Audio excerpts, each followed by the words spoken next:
भारताचे एक सार्वभौम समाजवादी धर्मनिरपेक्ष लोकशाही गणराज्य घडवण्याचा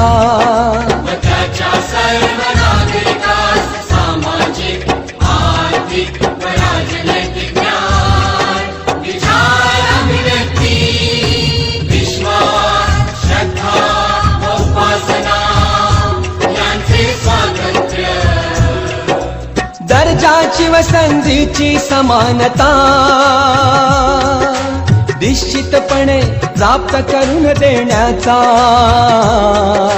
आणि त्या सर्वांमध्ये व्यक्तीची प्रतिष्ठा व राष्ट्राची एकता आणि एकात्मता यांचे आश्वासन देणारी बंधुता प्रवर्धित करण्याचा संकल्पपूर्वक निर्धार करून